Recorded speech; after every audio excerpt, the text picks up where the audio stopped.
get you, Barbara. How's it hanging, Phil? Fuck the prime time, bitch! Come and get it! So either put the gun down now, or kiss your ass goodbye. Let's get this party started. I agree, Dana. Let's get this party started. So, welcome back to Sledgehammer Horror, guys. I am Ken Sledge, and let's talk horror. So, today, as always, we are joined by the absolutely amazing Haunted Hippie. How you doing today, love? I'm good. Busy October season. How about you?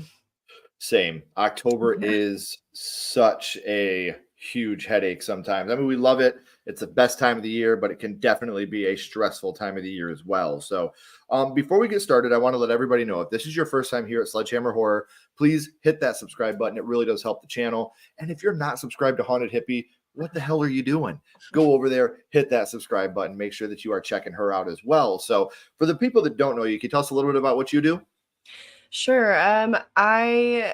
I do a lot of deep dives on my channel. I've kind of transitioned from like original versus remake to I did a couple franchise deep dives, directors, and now I do usually individual movies. But tomorrow, actually, I'm releasing my deep dive on Halloween 3. And then on Halloween, I'm going to have a huge video coming out on the entire Thorn trilogy of Halloween. So that's kind of what I'm doing now. And also, I'm a filmmaker. I'm an actress. I'm getting more involved in the industry right now. So yeah, a little bit of this and a little bit of that. Right. And anytime that we get the chance to hang out with you, Ashley wishes she could be here. She had to work tonight, unfortunately, but I do want to catch up on the chat real quick, just before we actually get rolling with this. What's up, Ryan? What's up, Byron? Hey. What a lovely day to watch Kylie and the Sledges. Hey, I never take that for granted. What's up, Gory? What's up, Wrestling God? We got a lot of Haunted Hippie family here. Yeah, Carly. Hey guys. I think it's Horror Tori. I'm terrible with looking at. I'm old, so hold on. It's all right. I gotta have my glasses on too, to be honest with you. Horror Tori, it looks like. Just both putting the glasses on. Hey guys. What's up, Sia? Opened YouTube with 3 seconds on the countdown. That's definitely a beautiful thing, Colin. Thank you for being here. Hello, Ryan. Hey. What is up, Anthony?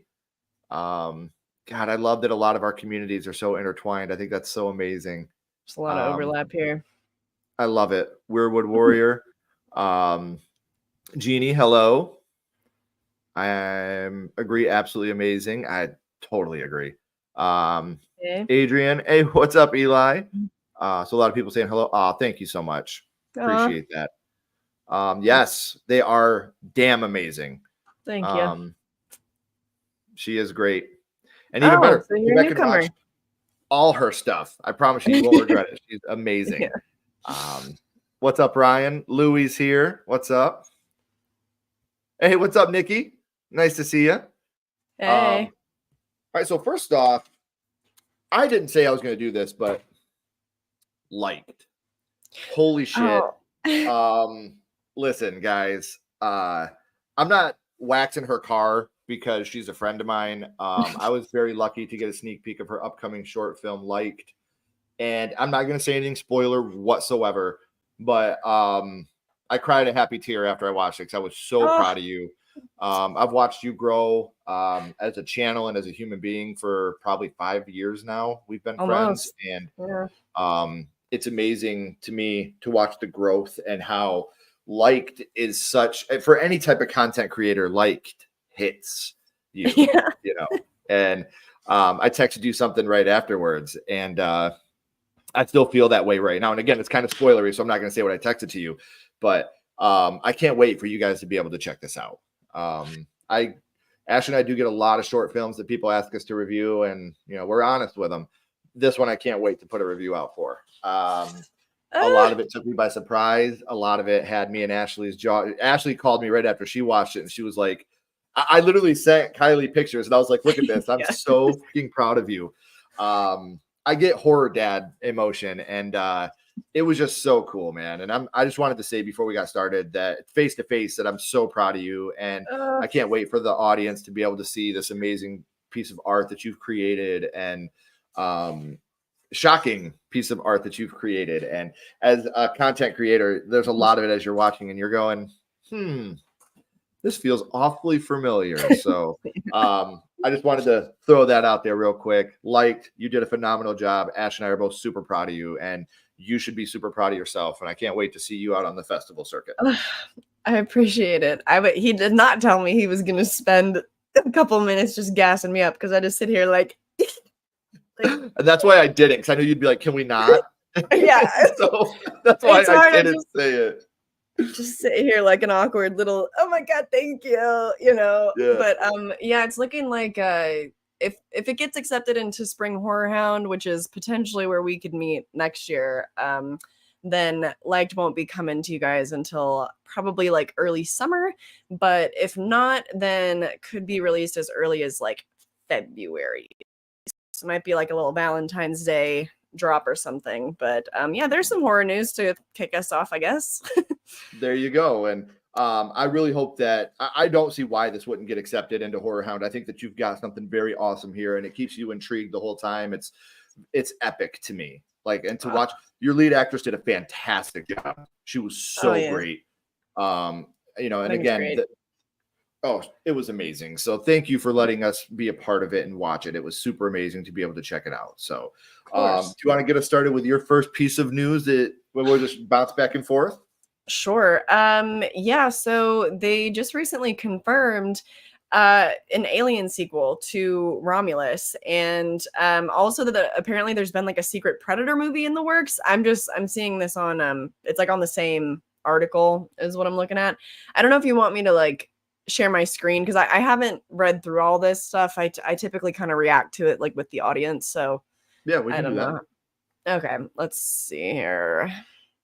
I'll share my screen. Let's see. My Google Chrome. I guess Chrome updated. It's like I have to allow permissions here. Okay. Oh, there it is. Okay. Yeah. So it's a lot of, I don't know. It's like catching us up about the Fox exec. Okay. But basically the point is, yeah, so they've had a lot of success, obviously, with like their recent reboots and everything. All this success gives us equity momentum to sort of take these shots. So where there's always so much fluff. I'm just trying to find. Okay. Alien, blah, blah, blah. Oh my Lord. Okay. All right. Okay. So right now, okay, here we go.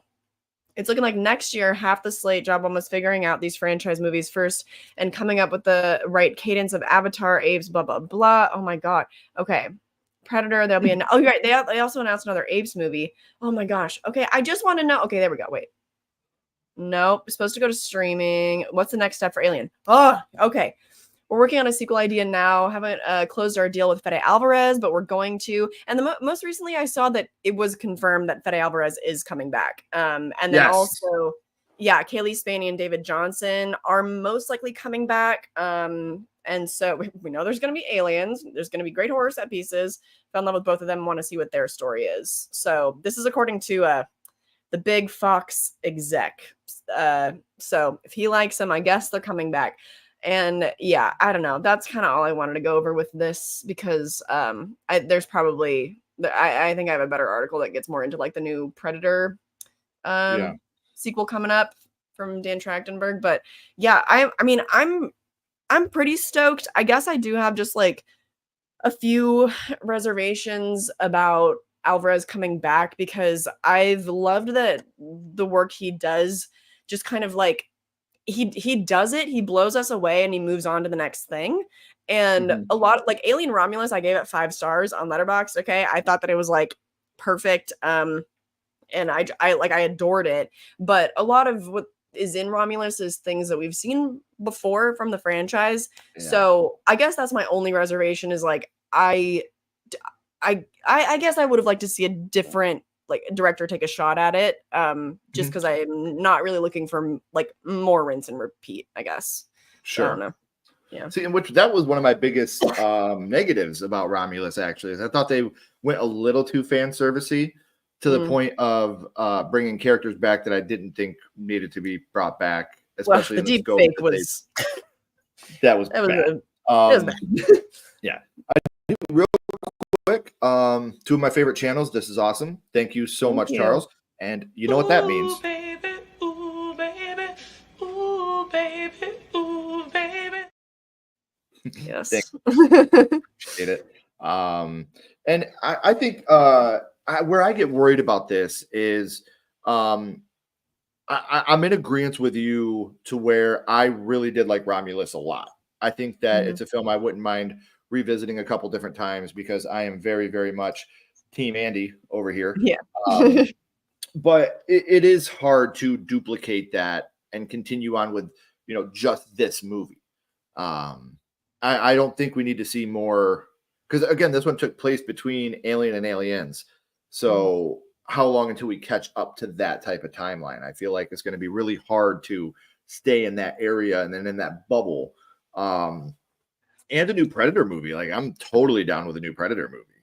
Like Mhm. I thought Prey was amazing. So good.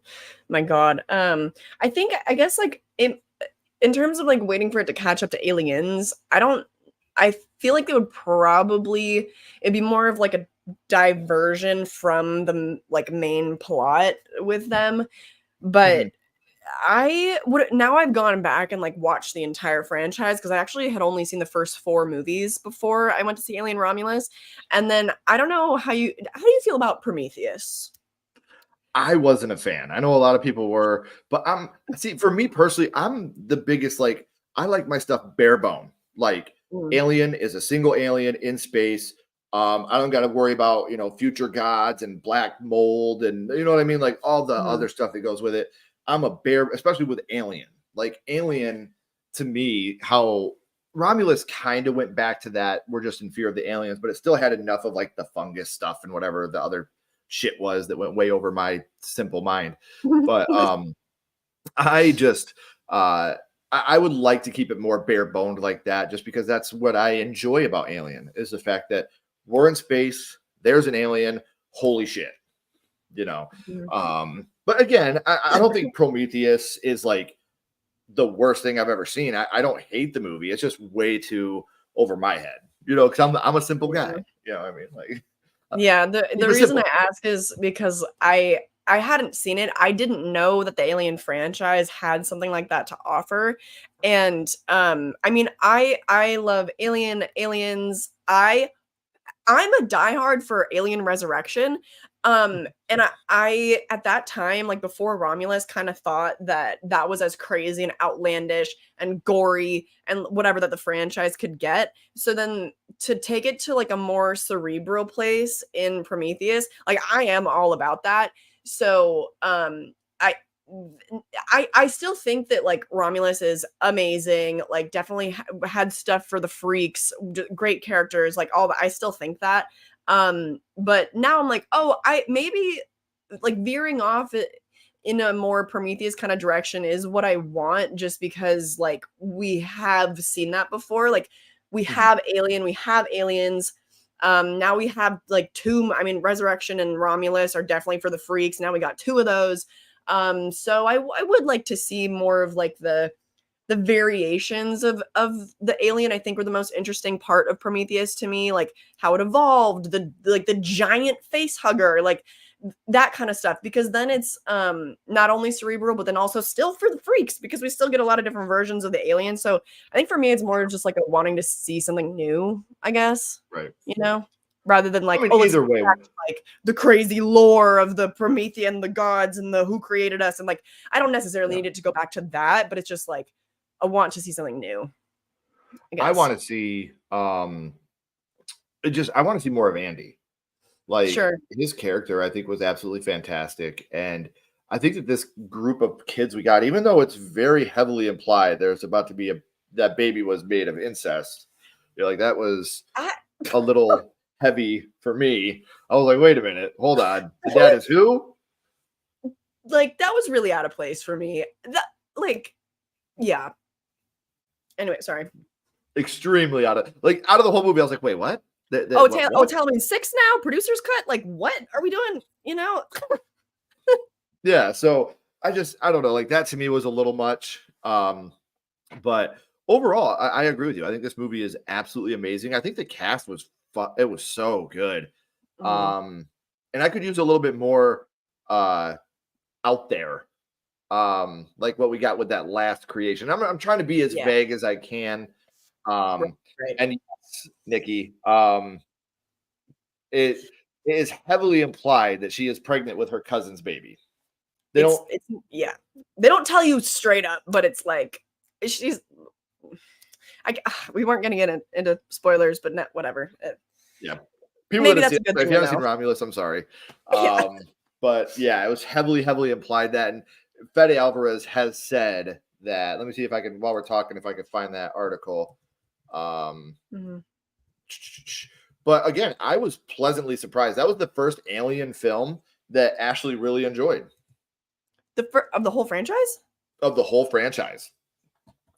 She's not a Alien or Aliens fan. She's never been like a creature feature person. Like that's just not her genre of film. Prey is the only Predator movie she likes. I have only seen the original Predator movie and then Prey, and I thought that Prey was like leagues above Predator. So I also am not like a super Predator kind of girl. But now I've seen the Alien versus Predator movies, so I've seen those now. So and I like those. I mean, they're got their problems, but well, sure, I like those. I like the Predator. So I got it here. To the load is of course really small. Yes, Bjorn Kay's cousin is the father of Kay's baby. Director Fede Alvarez confirmed this in a comment on a Reddit post that speculated the baby's father. Why did And even IGN. It's not just Reddit. IGN. Thanks to Alvarez's confirmation, we have learned the father of Kay's baby is indeed Bjorn, her cousin. Fans began to speculate that Bjorn may have been the baby's father, as the two had a scene right before his death. The two exchanged an extremely intimate moment that hinted at there was more than the familial love. And it's like, why? The question I have now is like, why would Alvarez go out of his way to confirm that too? Right. Yes, it absolutely was. Very cool. Thanks for confirming for us. what none of us wanted to be true. Yeah. Yeah. But yeah, so that's what I seen, and I was just like, oh, come on, man. Not that explains why the baby looks so weird. It had nothing to do with the alien. Okay, that's like another layer of that. Okay. Sure. What the hell? Sure. Right. Something I would like to talk about, because I saw this and it made me laugh profusely at the title. Hollywood is terrified of horror fatigue in 2025 box office. So because horror movies have done so well this year and last year, and this year started slow. I was really worried coming out of February. There was I think Lisa Frankenstein was the only movie in the first 2 months that I seen that I was like, yes, I could, really dig this. So it really came out and hit me in the chest when I saw this, because horror will never be fatigued in the box office. And I don't know what it's going to take for executives to realize it. Horror rules the cinematic world. It just does.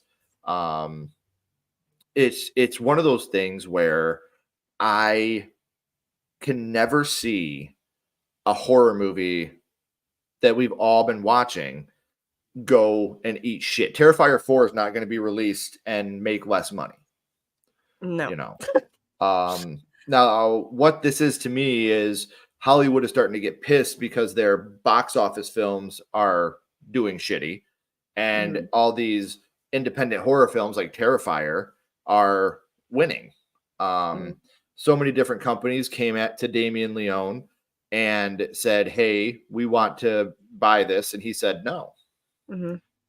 He had talked with one company, and he pitched them the first scene. They said it was too much. He said he will not talk to another company again.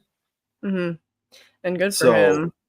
Right. So just your opinion, what are your thoughts on a horror fatigue coming in the future? I'm gonna get a little too deep on this, I think. But we've just seen in the past several years, like for some reason, every industry decided, like, okay, let's trust the tech bros. Like, they came in and became, David Zaslav at Warner Bros, whatever, just came in and like mucked everything up. Like the tax write-offs for their movies are just such a slap in the face to like all of the thousands of people that have worked on movies for them. They're dabbling in AI. We'll get into you, Jason Blum. You're on my shit we'll list. talk about that in a little bit. We'll talk about that. And look, I'm a bit of a tinfoil hat person, okay? But because horror is like the realest genre and Hollywood is one of the fakest industries, like there's a huge contrast between like independent artists, like just, calling shit out and using metaphor, allegory, whatever in horror films to call that kind of shit out. I mean, hello, like Wes Craven's Scream 3 is all about Harvey Weinstein. Like, hello. 100%. I just think that there's like a huge disconnect between horror creatives and like studio executives. And they're pouring hundreds of millions of dollars into these stupid ass movies that nobody wants to see.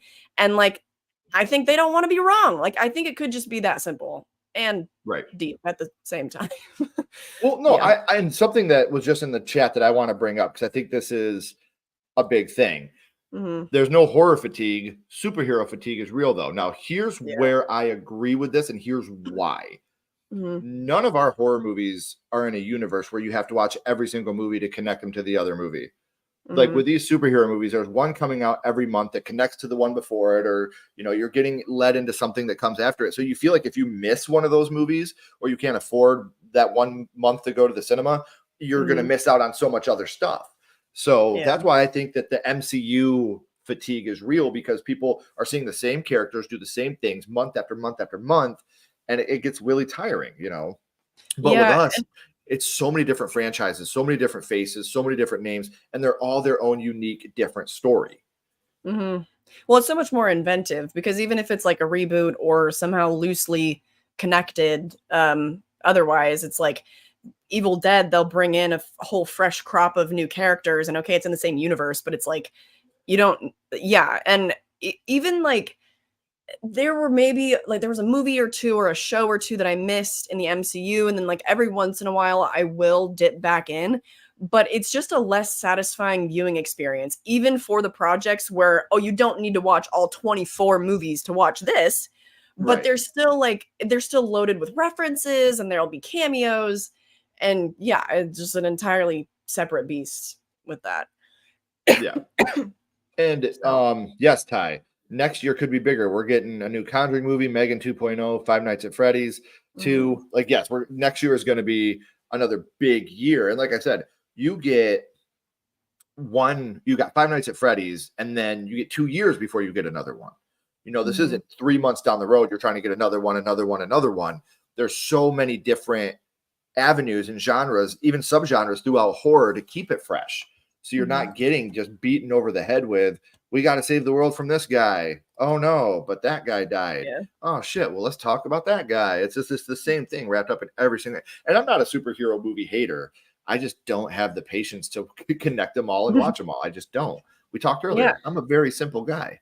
Right. And I loved the MCU because it started in 2008. So I was like 8 years old. I was 8 or 9 years old, and I like grew up going to those movies with my dad. I mean, I love them, but it's just hard. It's just there's no real like reinvention there. Whereas horror, we just got The Substance, like an obvious movie to bring up maybe, but then I think about the movies that are coming out right now that are more Oscar baity, and I'm sure they're fantastic films, but it's like, actors I love. Okay, there's Florence Pugh and Andrew Garfield.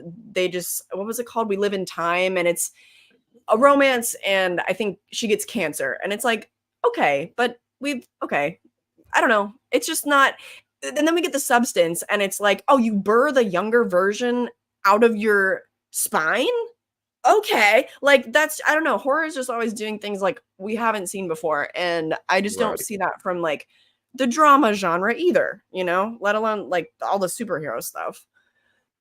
And I think it's done before, but horror has a way of making it a unique and watchable experience, even for movies you dislike. I can't think of the last time I left a horror movie and was like, damn, I literally wasted my time. Even the movies I didn't like this year, I found silver linings in them.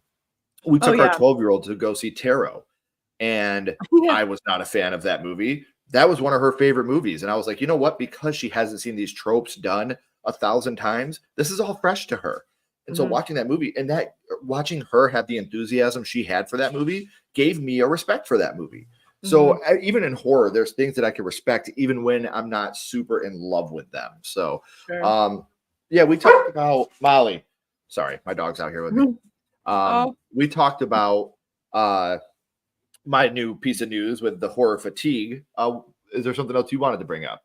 Well, I guess we could do, or I don't know if I have I don't think I really have any solid updates, but I found out recently personally that the new Predator Badlands is what it's called. It's going to be starring Elle Fanning, and it's receiving a theatrical release, which is really cool. So it's coming out around this time next year. So yes, thank God.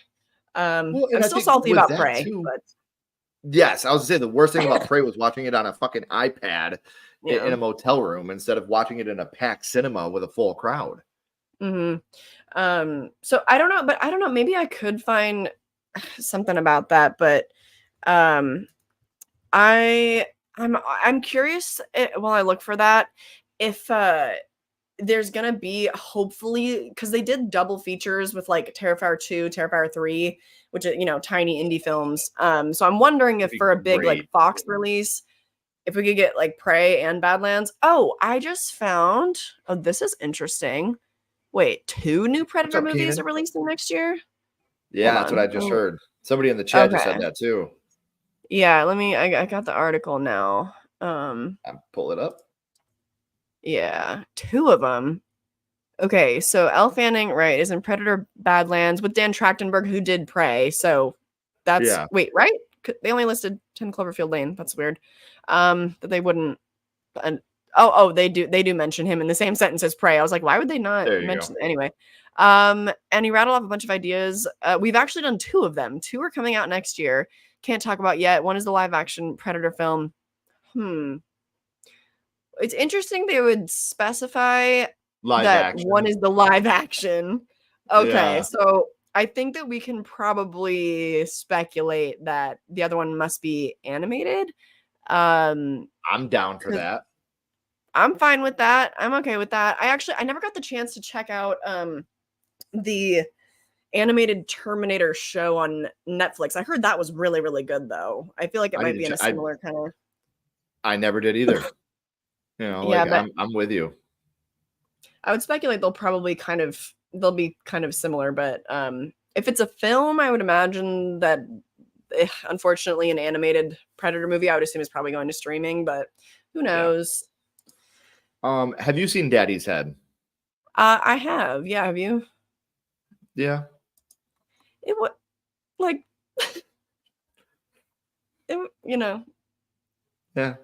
It wasn't good. Like I know. See, I know a lot of people that love it. I personally, it just wasn't for me, I guess. I couldn't get into it.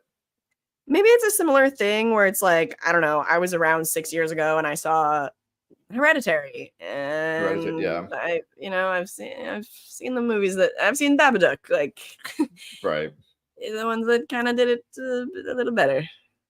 Yeah, and I agree with you there. Is remaking Psycho, so that's something. I mean, he apparently did good with the remake of Suspiria. So I'm curious what we could do with this.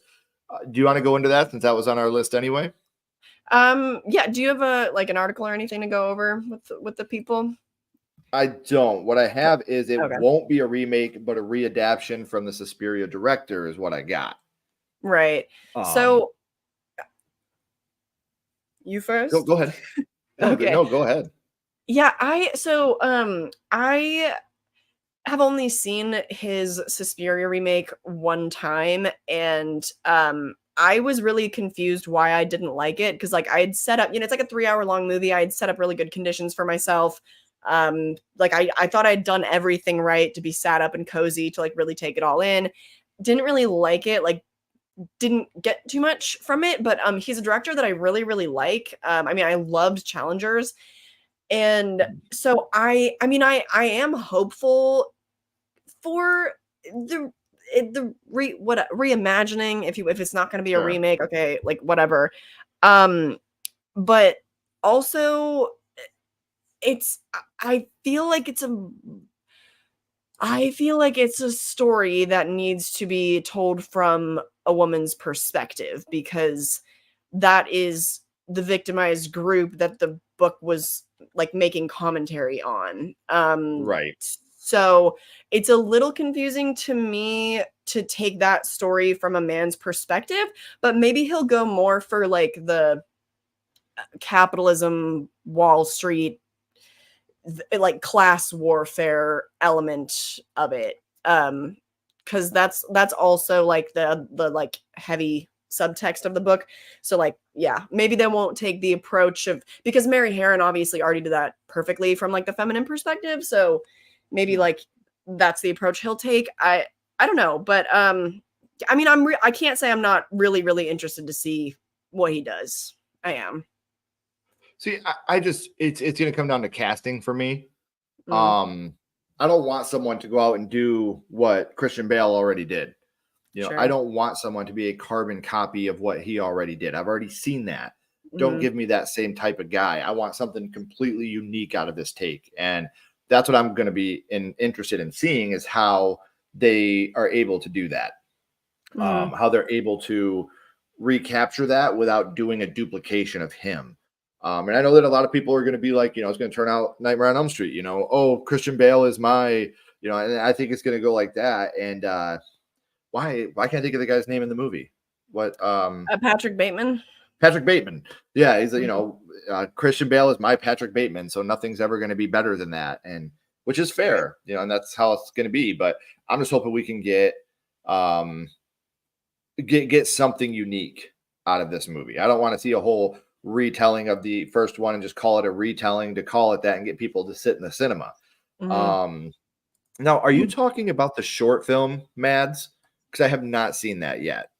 Have you seen that, Kylie? I don't know if I've heard of it actually. I know it's a short. I don't know if that's what we're talking about, though, Kanan. Oh. I need to know that, because I'm sure. Yeah, exactly. I love that we all have different opinions, but it makes life unique. Mhm. I don't need another AP, but I like Luca's style. They need to Right. cast Nicholas Alexander Chavez for American Psycho. Okay, I could see that. I gotta look that See, person. you know who I would want to see is Robert Pattinson, and I know people are going to laugh at that, but I think he could play unhinged like that really, really well. Well, yeah, because it's like, I mean, I'm he's not a sure. great. Sorry, he's a great Batman. I would prefer to see him as the Joker. So like, Yeah, yeah, I'd be okay with that. I'm sorry, I have to look up this person, Nicholas Alexander. I just wrote that down, Kanan, so I can check it out. I don't know this guy. He has the right look though, for sure. And he's only 25. Wow. See, and I wouldn't mind something like that. Somebody that's not known for anything to come in, because then you're not constantly comparing him to the other roles that he's done. So I could live with that too. Yeah. I think another like kind of odd element of it is like Bret Easton Ellis, because I did a deep dive on American Psycho, I think last year. So yeah, check that out if you haven't, if you want to see a deep dive of the original movie. But Bret Easton Ellis has said many times, he's like, in a lot of ways, like I think the movie, I think she adapted it better than the themes even came across in my book. Like the author's been on record saying that. So I'm also, it's a little weird. I'm like, well, why are you going back to the novel itself then? I'm curious really like how he feels about it. Cause I mean, wouldn't he have had to be involved in the deal there? Right. But I don't think he's been quoted about it. And that's what I want to know, because the biggest thing for me when you do these reimaginings is there has to be a reason. And American Psycho is one of those movies where I just don't see the reason for it. It's always been a huge cult classic. You know, it's not like it's a terrible movie that they should try to, you know, like I don't know. Well, because culturally, like thematically, nothing has changed. Like nothing has changed. Like look who's running for president. Like nothing has changed. So that's why I don't understand why it's happening. If there was some cultural shift and there was a way to like reframe that Wall Street stuff and whatever, then I'd be like, okay, yeah, for sure. Like there's new stuff going on. There's not. It like it's the same. Like nothing's changed. Very, very much the same. And I think that's Yeah. what's so ironic about it. You know, like we were talking about that. Like if Tales from the Hood came out today, people would call that woke. And to me, it's just the funniest damn thing. Like this movie came out in 95. If the exact Mhm. same movie came out today, they'd be like, oh, they're doing this for the woke culture. And it's like, it's the same movie that came out in 95. So it is what it Yep. is. So something I wanted to talk about that you brought up a little earlier, and I really want to dive into this. Jason Blum and Blumhouse teams with AI company to explore future possibilities. Now, what I want to know with this is fucking why. Like, Because Jason why? Blum's a sellout, but Dude, I'm about to walk into Blumhouse Productions like this.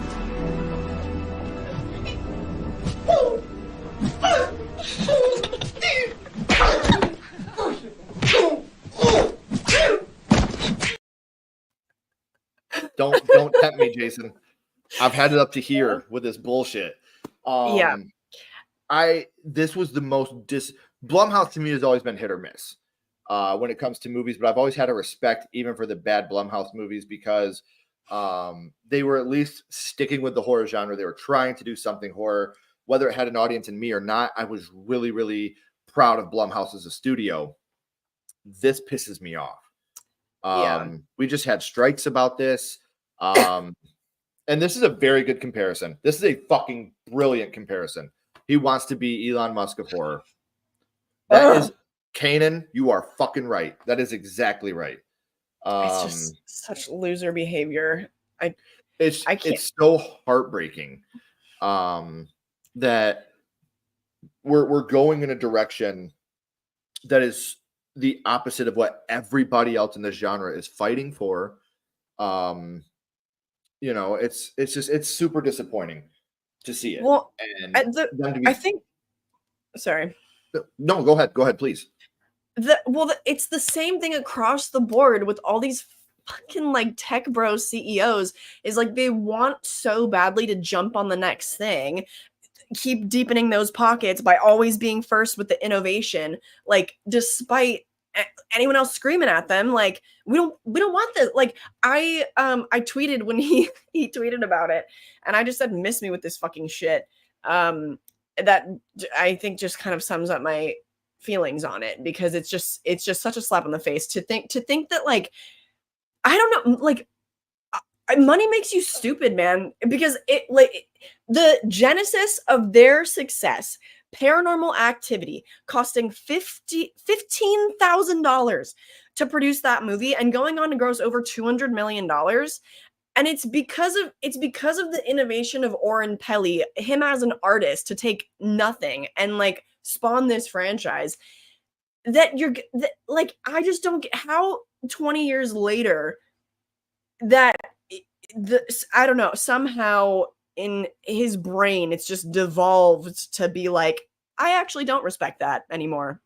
Like end of rant. I'm telling you, like, no, and that's what I was saying. Like, I've always had this respect for him, even if they weren't doing it. If a film that was like directed at me and a film that I enjoyed, I can't even get on the respect thing anymore, which I know Jason Blum's going to be heartbroken that Ken at Sledgehammer Horror doesn't respect him anymore. I get that.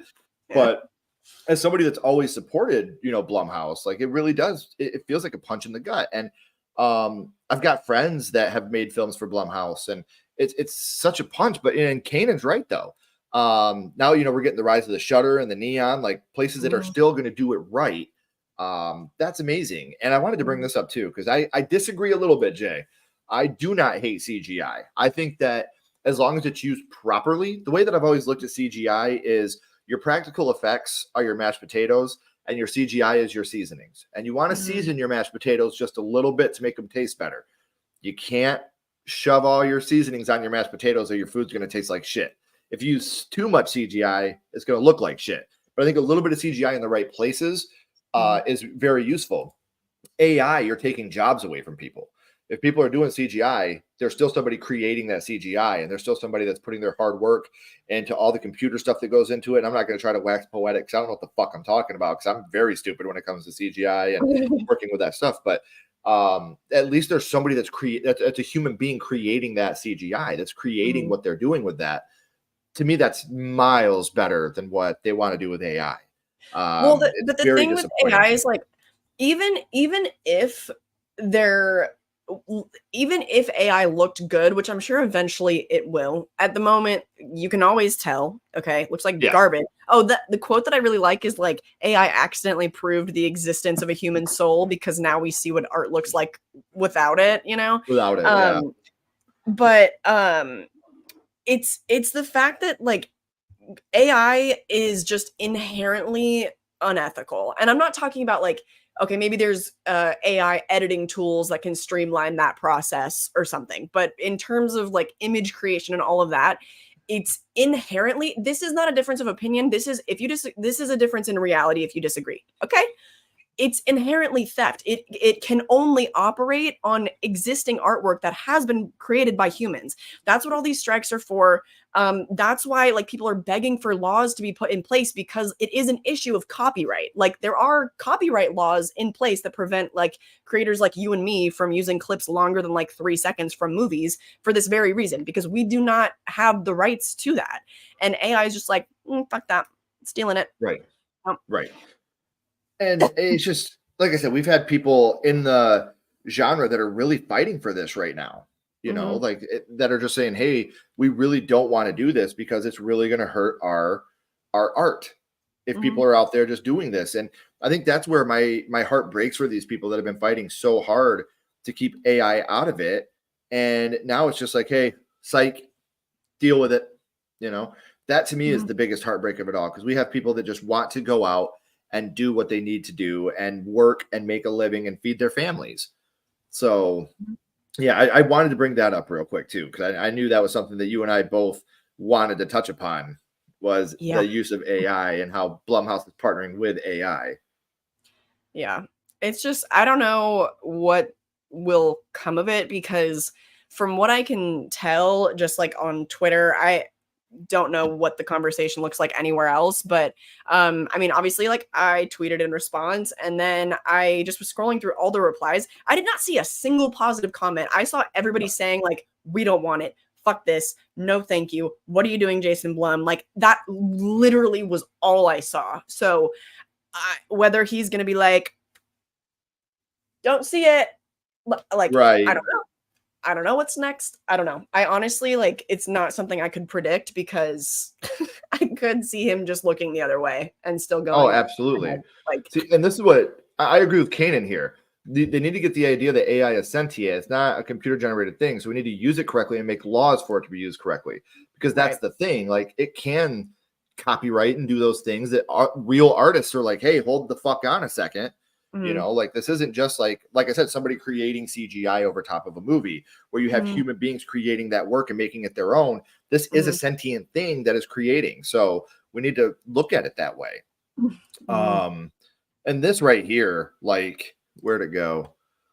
To digitalizing famous deceased actors and actresses, using them in film so their family can profit off their image. I mean, that just depends on the estate. It depends on the wishes of the person and the family. Like, I think that's a little bit more individual, I guess. But like in the case of, I think it was like Peter Cushing in Star Wars, I think his estate like sued Disney over it. So that's like, and then you get some people that the estate, what kind of drives me nuts on that situation, we talked about it a little bit with Romulus. The estate was all for it, you know. And people were pissed about it. And I'm like, his estate was fine with it, you know. And if his estate is fine with it, then who the fuck are we to say no? It's not our place, really. Exactly, you know. And now I will not be happy if they're using someone's estate or their likeness without their permission, because again, that's stealing. You're plagiarizing. You're stealing that person's image. Hey, Haunted Hippie. I'm David. I'm a fan of horror movies. Maxine Minx is my favorite horror movie heroine. Good choice. Good heroine, buddy. Good one. AI right now is glorified plagiarism generator. Thank you. And thank you for your donation. We appreciate that. We as horror fans are just sick of sheet. I love that.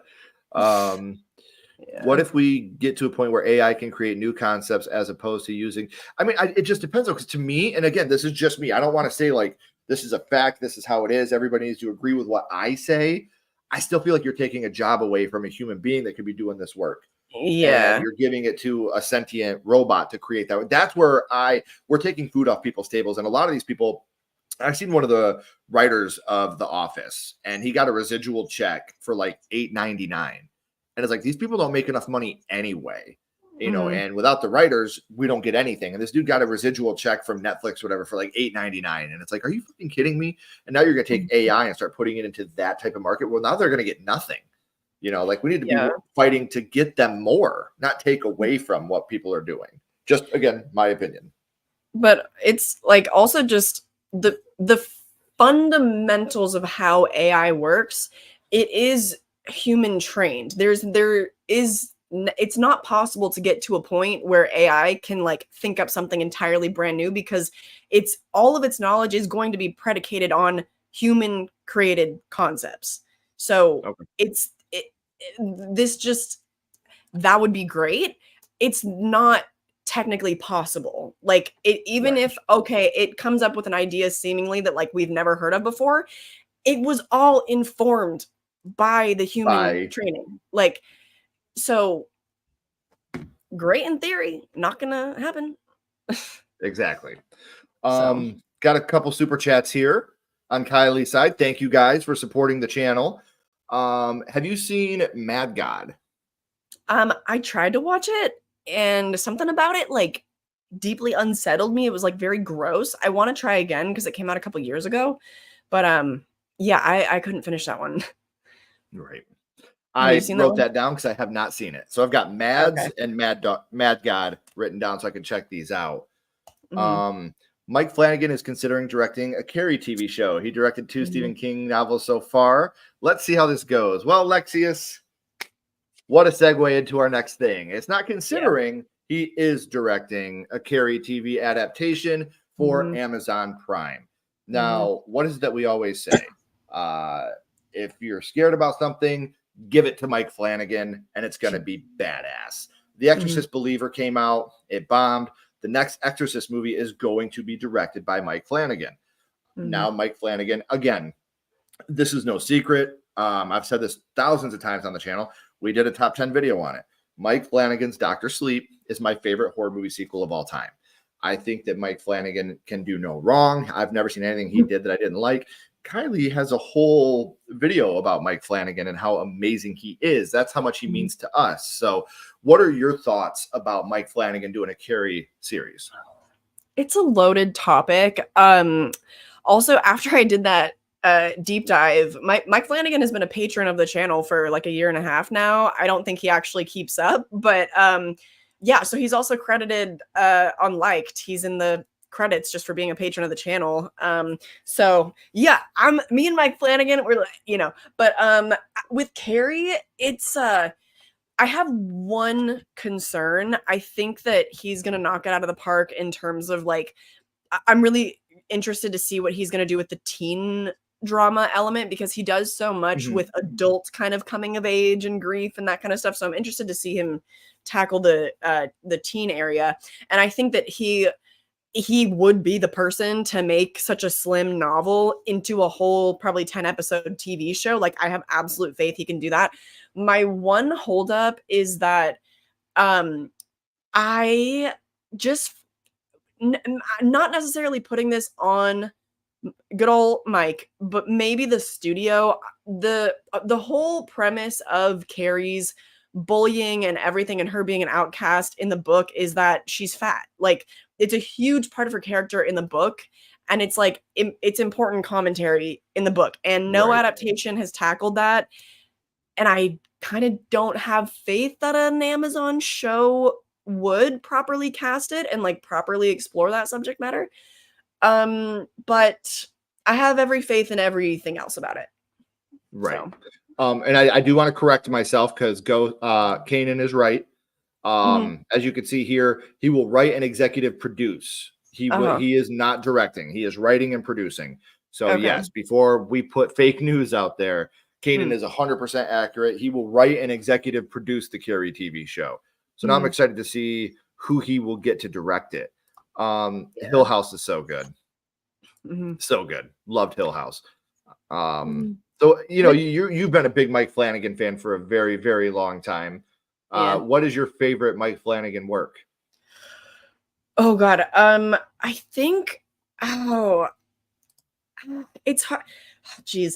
I think recency bias makes me want to say The Fall of the House of Usher is one of my favorite, absolute favorite things he ever did, just because I think that it was the culmination of like everybody, all the amazing actors he's worked with before, bringing all of them together. Making something like really topical and just like fun, gross, like I think one of the best, one of the goriest things he's done. Maybe, I don't know. There's that one Oh, episode. yeah. I love Fall of the House of Usher. In terms of movies, I would probably say Oculus. It's hard. I do love his Doctor Sleep. I think Oculus is gonna remain my favorite of his movies. Yeah. It's a hard question though. It's a really hard question. Yeah, it is. Oculus is up there for me. Mhm. I've also got to put. I'm a huge Midnight Mass fan. Of course, yeah.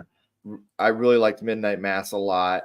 And then the Mhm. other one that I love, and I know this is really cliche, I'm really into Ouija Origins of Evil. Oh yeah, I mean, yeah, Um, that was good. yeah, I really do. I love that movie so much. Mhm. And my number one, though, which is always comes out of left field, my number one is Before I Wake. Oh, Um, really? Above Doctor I Sleep? above Doctor Sleep. Yes. Wow. It would go Before I Wake, Oculus, Doctor Sleep, Ouija Origins of Evil would be my top four. Wow. I sobbed the first time I saw Before I Wake. Like I Mhm. sobbed at the end of that movie. And Bly Manor's up there too. Like I see Bly Manor, Hill House. Like I love the Fall of House Usher, like that Mhm. club scene had me going, ooh, Yeah. like yeah. So Uh, I agree. Like there's so many things this guy's done, and he's such an intelligent and smart director, writer. I think that anything he touches can be absolutely amazing. So, mhm. we talked a little bit about Mike Flanagan. Now, what was one of the top? Do you have another topic you wanted to Oh, talk about? I do, but I just have one more question about Mike Flanagan, because I mean, like all of the things we've rattled off. I mean, besides like Ouija, Doctor Sleep, I mean, the man is just full of brilliant original work. So I find it really interesting that he's seemingly kind of veering into it, franchises. Like now, his next projects are Carrie and Exorcist. So I don't know. I'm just curious, like your thoughts on the direction of his career and kind of, I don't know, any speculations you have. I think that he's doing something extremely intelligent, and studios know what they're getting out of Mike Flanagan. Mhm. And it's to the point now to where it's something, and he did this with Ouija. You watch Mhm. the first Ouija, then you watch the prequel, Origins of Evil, and just the absolute difference of everything that goes between those two movies is absolutely insane. Mhm. Um, and I think that if something's broken, Mike Flanagan is the piece to fix it. The He like Chloe brings Grace things to Moretz their full Carrie, potential, you know? yes, and even the Chloe Grace Moretz Carrie film, Mhm. I want to start off by saying I thought she was great in the movie, but you will never convince me that girl was picked on and bullied. You just you won't. Yeah, Um, I I've liked her as an actress. Nothing against that gal, but it's like you said, like it's not believable that she's been picked on, and therefore she doesn't have the lived experience to like draw from in that performance, so it doesn't really click for me. right. So you You know. give this to Flanagan. The Exorcist Believer came out. It did what it did. You know what? Let's give this to Mike Flanagan. He'll Mhm. fix it. And I think that what he does now is it's kind of like the old school adage, one for me, one for them. Now Right. he's doing a little bit, he's done a lot for himself, but now he's really bouncing on I think that he'll come out with something original in the next couple of years and just completely blow us away. Yeah, that's a great point. Yeah, doing a couple one for thems at the moment. Build up a little bit and then go back and just punch you in the mouth with another piece of original work he does, whether it's another series or if we can Mhm. get him, fully on board with another TV series or a straight motion picture film. I would be Mhm. down for anything with Flanagan originality wise. Actually, I think I would be remiss if I didn't mention Katie Siegel, she just had her directorial debut. VHS Beyond. I thought Stowaway was far and away the best segment of VHS Beyond, and if maybe they kind of veer course so that maybe he leans more into producing and props up her directorial career, and we kind of go like that route, I'm there for that too. Yeah.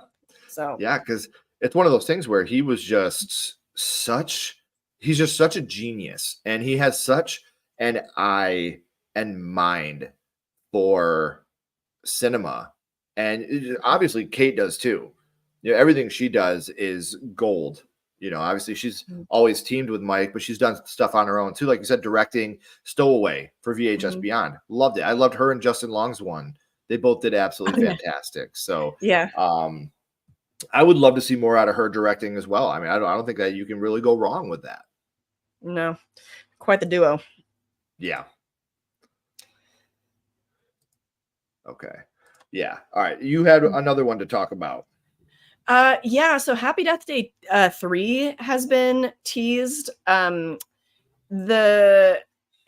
don't need to pull up the article. I can just read off his quotes because it's a bit of a fluff piece, but something that just we've all been begging for a long time.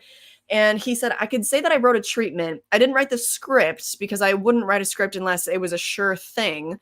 Here's the cool thing. It is a bigger movie, and it's not set on the same day as the previous 2 films. That's the biggest spoiler I've put out there. I have a whole movie. It's not even an idea. I pitched the entire movie to Universal, and they loved it. That was the funny part. They were like, oh my God, that's so unexpected and so cool. It's not dependent. It's not set in the same day as the previous films. So it could be made now or in 2 years or 3 years. It would still work. But the trickier thing too, and in fairness to them, it's a bigger idea than the first 2 films. So it would be a more expensive movie. So but that's the thing. I think all of us would be there for it. We would. Yeah. We've been waiting. Like it's already been 5 years. Yeah. And I know a lot of people didn't, but I really liked Happy Death Day to You. So did I. Like that movie was absolutely incredible to me. I that really that did one hit like close to home, right? Very much, yes. Yeah. But it's one of those things where if they decided against it and they didn't do it, I would be fine with that being just a 1-2 punch. But I would love to see this type of franchise continue. There's because that's type of time travel stuff in horror. Did you see Totally Killer? I did, yeah. I really enjoyed that Totally one. Killer. Yeah. Like I would love for them to continue to mix up that type of sci-fi and horror, like the time travel type of horror. I think that was I thought both those movies were really, and I loved Happy Death Day to You. I thought that it was really underrated. A lot of people thought of it more of like a sci-fi suspense, and I was like, dude, this is still a horror film, man. Like, come on. Yeah, like sci-fi and horror doesn't have to be like body horror. There's so much more sci-fi stuff to get into, I think. I agree with you. We got another super chat. Have you guys seen Women of the Hour? Oh no, that's the new that's Anna Kendrick's directorial debut on Netflix. It's about a woman. It's based on a true story about a woman on a dating show in the 70s, and her match ends up being a serial killer or something. So yeah, I think it's like more of a thriller, but I was planning on watching it. I was interested, and it's her debut as a director. So yeah, wanted to check it out. I've heard it's pretty good. Yeah, I'll definitely check it out. Yeah. I got a bunch of stuff to watch now. I love it.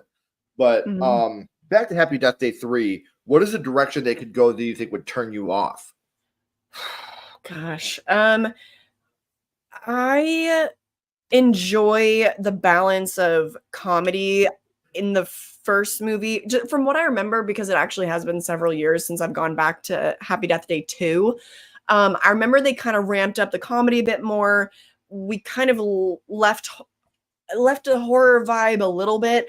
So if we could kind of get back tonally to like the first movie and what the hell, like make it a little gorier, like I would love that. If they veered totally off into a totally like made it a sci-fi comedy or something, then maybe. But honestly, because the second installment was quite different to the first, and I still really liked it, it's honestly kind of hard. I feel like I'm kind of grasping at straws to think of a direction they would go that I really wouldn't like. Right. It seems like they have the right idea. I don't think I would want to see it set on the same day again. Like, obviously, the actors will have aged, and I just think there are more interesting things to do, probably. I guess maybe they could veer off a little too far and make the universe too big by having it set way in the future, and maybe we could get a disconnect from the first two movies. But it's like, at this point, we're already 5 years out from the last sequel, so I don't know. I guess I just have faith in them. So, what about you? See, that was my thing. I was going to say is I don't want them to try to go back and do this the same day or rehashing what we've already seen. He's saying this is a brand new idea. I wouldn't mind seeing it in the future of Tree in the future, and something happens where she's stuck in a loop, or maybe Tree's kid is now stuck in a loop and has to he remembers his mom telling the story or her mom telling the story, and they're trying to figure out how they can get out of this loop, take it to a bigger familial type of thing. Like, there's so many different things that I think they could do. I would not want them to try to do a repeat of the last two by having it in the same exact time frame, because like you said, we don't need any de-aging. We don't need any going backwards now. I would like to see them continue to push forward in that. It could very much be almost a Scream what's the formula where we just meet Tree at different important points in her life, like say her wedding day or something, and then someone at her wedding is trying to kill her, and then it's just a fun whodunit with the time loop thing. Like, that's just like I think they could easily go kind of the Scream franchise route and just do fun whodunits in that way. But I think from what I remember from Happy Death Day to You, they set up a larger kind of I don't want to spoil it, but like it seemed much larger and kind of like they were going a more sort of conspiracy route with it. So I don't know that they would do something so simple as like a Scream formula whodunit, because that's a lot of alternate universes to visit, and I don't want to be jumping between universes again either. I kind of like I like your idea. Maybe it's a different day of her life that she's stuck in, her wedding day, and a jealous ex-girlfriend or something. You know what I mean? Like, I could definitely see it. But so you want to go from one sequel to another? Sure. Because Radio Silence has announced we are officially getting Ready or Not 2, and I don't know how this is going to work. I don't either. And I like forever I've said that for a long time, no longer, but for a long time, like I claimed Ready or Not as my favorite horror movie of all time, like next to The Ring, kind of, which neither I put there anymore. But I don't know. Like, because what's even crazier about it to me is Samara Weaving is returning. Yes. In this movie. So it's like, I am so confused as to how they're going to do it. I'm excited. Radio Silence did confirm that Samara Weaving is attached to the sequel, but they did not mention any story specifics. It's also unknown where the development currently stands, and no production timeline has been revealed yet. It's just, again, like, and I'm with you. I love the first one. I absolutely adore Ready or Not. I think that, I need to see Ready or Not, so don't spoil it. We will not. But I don't know what direction they're going to go. I think it would be absolutely hilarious if we got Melissa Barrera and Jenna Ortega in this film. Yeah. I think that, like, that could be the ultimate slap in the face, especially, with Radio Silence bringing them back. I think that could be great. Speaking of which, did you ever get the chance to watch Your Monster? Oh, I did. Yeah. I waited to see it in theaters rather than Screener Link, just because that's my preference. And I actually loved it. It actually was just so up my alley, and it's goofy and it's fun, stellar performances. Just good low budget indie fun, I thought.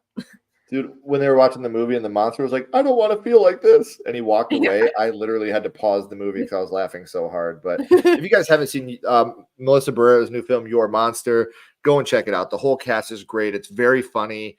Very much a modern day Beauty and the Beast with a cool twist at the end. So I won't spoil it because it's brand new, but make sure you guys are checking that out. But anyway, would you like to see them kind of recast Melissa or Jenna in Ready or Not 2? Or do you think that would take away from Samara? I mean, but the thing is, like, I just don't. I've been racking my brain to think of how Samara could realistically be the central character again. That doesn't really make too much sense to me.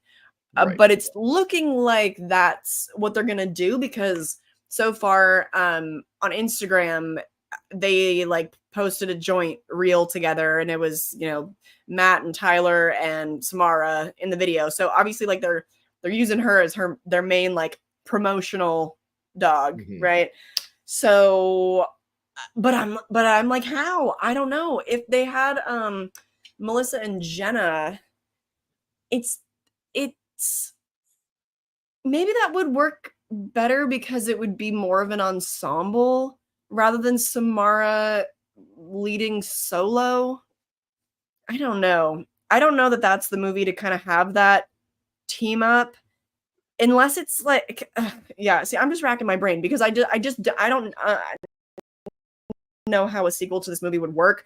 If there were like different families in on this same kind of thing and we followed different characters each time, I'd be like, yeah, okay. I mean, I still feel like that conceptually would feel very rinse and repeat to the first movie. So I'd maybe prefer a revenge sequel involving more of the family members that like weren't at the wedding. Yeah, I don't know.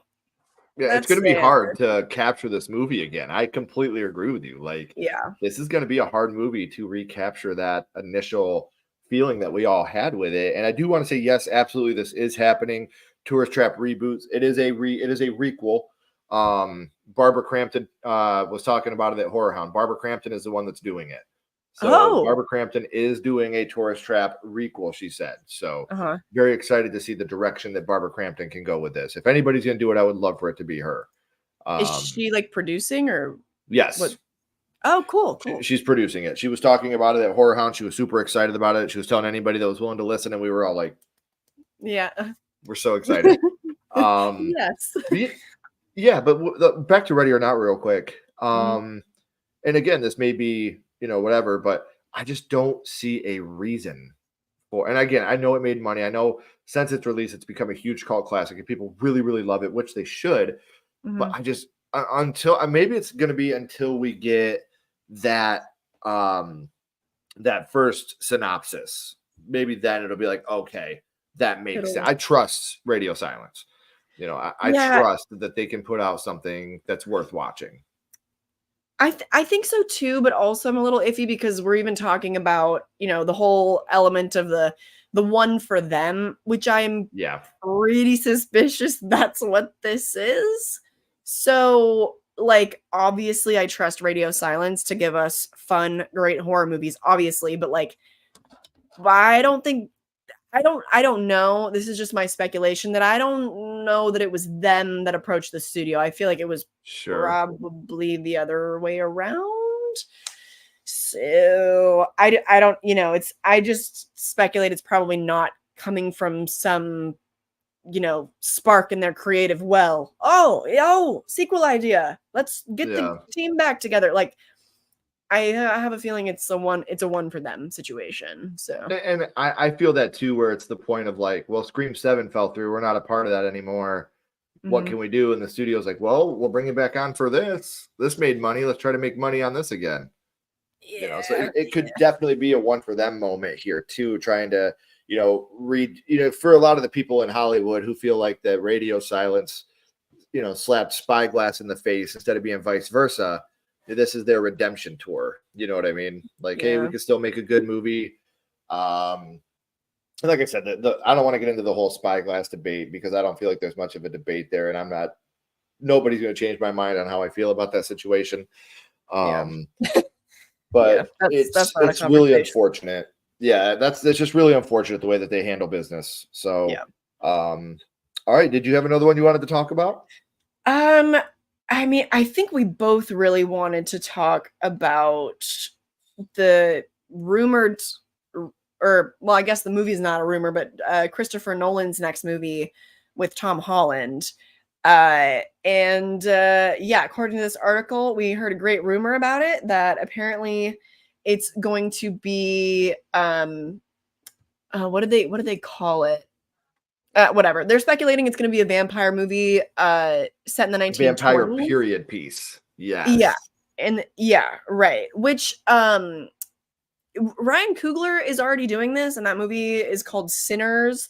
That's coming out in March. So I have stayed so far away from any of that marketing and everything because I'm so excited for that, like for his perspective on a vampire period piece. Like I'm always stoked for like a, Michael B. Jordan, Ryan Coogler collaboration. And for a vampire movie, I'm like, you give that to me all day. Putting Michael B. Jordan, that man is so fine. You putting him in a period piece vampire movie, like, okay, yeah, say less. So I've stayed away completely from the marketing, so I can't even really speculate on, oh, well, this is about that, so maybe Nolan is going in this direction. So that might be on you, but also don't spoil too much about the Coogler. I won't. Okay. What I will say is I've wanted for a very long time to see Christopher Nolan really dive headfirst into the horror genre. Yes. And I know that he himself has made it well known that that's something he would like to do. And he's always said, I'm not just going to do it for anything. If I'm doing a horror film, it's going to be something that I really believe in. And so that's where my brain is if he's actually agreed to do this, this has to be something that he knows is going to work. He's not going to do something that's going to be trash. And, Never. To see Tom Holland in it, I really like the idea of him in it. Just like you said with Sinners and Michael B. Jordan. Yeah, I'm in. What's that? I dropped something. Here, go ahead. I'm totally in for that. And I think that he's not just an attractive man. I think that he's a very, very good actor. Christopher Nolan is not making a vampire movie, sadly. He's making a movie about helicopter cops. What? That's opposite to everything I've seen. Yeah. Let me try to pull this up real quick. Yeah. No. Maybe we can find a more reputable movie news source on it. Yeah. Christopher's new it would be rumored to be a period piece vampire movie. Rumored to be like Movie Web, Comic Book News, Film Fair, Screen Rant, even on IMDb. All the reputable sources are like, it's, seems like he's making a vampire movie. Yeah. I'm not seeing. I put in Christopher Nolan helicopter cop. Christopher Nolan's film tackles aerial helicopter cops. Maybe it's another one he's working on. Yeah. A pair of aerial helicopter cops with an older mentor and a younger lead. So maybe that's another thing he's doing. Could be. Because those are two completely different. Yeah. Like those are way different. Because Matt Damon's rumored to be in this movie as well. Oh. All right. Oh yeah. So, I'm seeing that too. They reported that on Screen Rant. Yeah. Which is Screen Rant is one of my favorite movie news sources. They're usually on the ball. Because I will be pissed if it turns out he's doing a movie about fucking helicopter cops when I was told he was doing vampires. I will be quite upset with that. Right in a row. Vampire helicopter cops?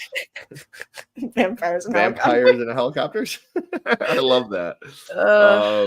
What's funny. up, Dice? Nice to see you. Sinners is going to be amazing. Ryan Coogler and Michael B. Jordan are the fucking duo. Yeah, I can't wait. Like I said, they're both so good. Exactly. A vampire movie or a spy movie. He's already done a spy movie. Damn it, come to horror, Christopher. We're waiting for you. I feel like they're like teasing the rollout of I don't know if it's like his team or whoever, but they're very much like teasing the rollout of it, because I remember it was a couple months ago, I think, that I was doing a horror news stream, and he had been quoted, like somebody brought up his quote about wanting to make a movie in the horror genre. Like it's something that's kind of bit like they're slowly kind of stringing it out. So I think he's making a vampire movie. Okay, I think he's making a vampire movie. I'm gonna die on that hill because that's what I want the most. So I'm just gonna say yes, that's what's gonna happen. What's up, folks? I'm about to watch Child's Play for the first time. Hey, Juliet, I hope you love it. I hope you love it. I hope so too. Wow. The rumor is either vampire. I already read that one. I'm sorry. Yes, I love Deadly Friend. I love Deadly Friend. Kind of an underrated very, one. very much. Of Craven. Doesn't really get talked about. Never Look at Basketballs the Same. For those of you that didn't see, we had the Halloween party live, and Dice dressed up like Leslie Vernon, and it was awesome. They looked fantastic as Leslie Vernon. Oh yeah. Yeah, it was great. Oh yeah. I'll let you answer this one. Wait, but it wasn't it already produced by Shudder? I'm confused by the question. Are you excited about? Oh, Creep. I'm sorry. I was thinking Creep Show. Totally different thing. Creep. I have only ever seen the original movie, so yeah. Currently, I'm excited to see more, just because I've only seen the first movie and I haven't seen it in many years, so it's something pretty new to me. But yeah. So I don't have a super solid opinion on that, but like, yeah, I'll be watching. Did you you haven't seen Creep 2? No, I haven't. Oh, you definitely got to check out Creep 2. I actually enjoy Creep 2 more than Creep 1. Yeah, I plan on it for sure. Yeah. I think it goes in a much different direction, and it goes in an unexpected direction, I thought, than what you would just expect that next movie to go in, with, especially with a female heroine being in that movie. I thought it was really, really good. Cool. So something else I wanted to bring up. Now, it's hard for me to get excited about this because it's been years and we don't know what's going on, but cast of Stranger Things cry uncontrollably during table read for finale. Stranger Things. It's hard for me to get excited about Stranger Things because we don't know when we're gonna get it. Haven't heard that name in years. Yeah, I need a cigarette now. Stranger Things. My God. But yeah, what are your thoughts on this being the series finale, and what are your expectations of how the series you think will end? I can't even really say whether or not I'll be watching. Like, honestly, I just, to be so honest, like, don't care anymore. It's just the rollout of that show is such a goddamn nightmare. Like, I would have to go back and rewatch the series in its entirety.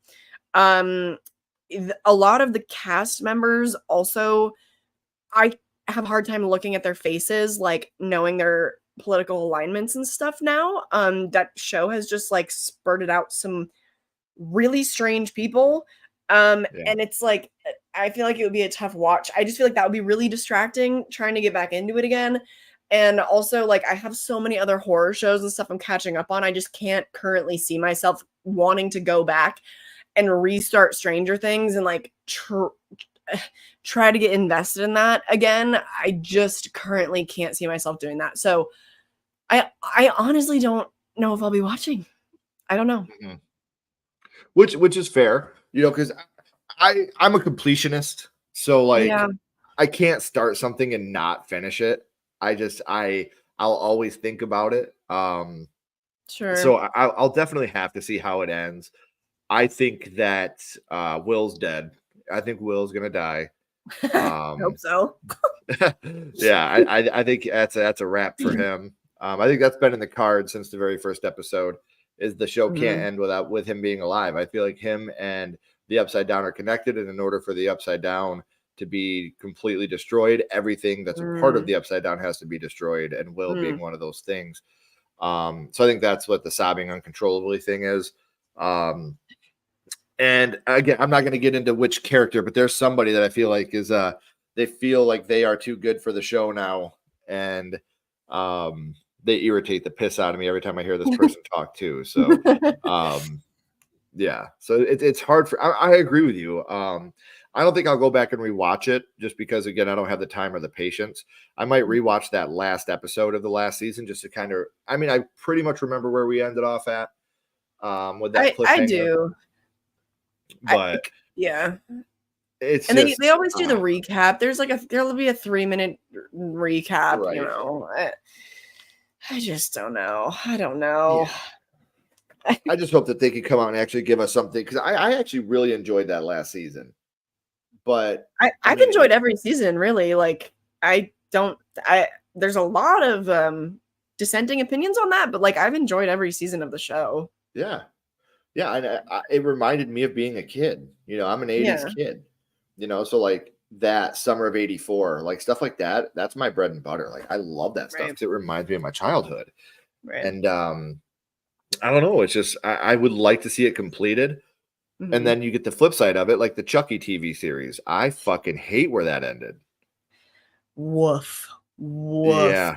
Oh my God. Okay, well, we haven't caught up on this. I know that I've talked about this. Sorry, crowd, but I need my friend's opinion on because there's obviously the whole movement. There's a pretty diehard fan base just for the show, and they're trying to advocate for like another network to pick it up. So yeah, like what are your thoughts right now on the state of the no. Just no. Give me a movie, give me an hour and a half ending to this. Yeah. You know, you can continue Chucky with something else after that. Mm-hmm. Like again, as a completionist, I want to know what happens to the kids. You know, I would like to get that ending. I don't need it in 9 fucking episodes though, especially with the way the show regressed as it went. I think that, look, and again, Child's Play, for those that don't know, Child's Play is my favorite horror franchise of all time. I'm a huge Child's Play fan.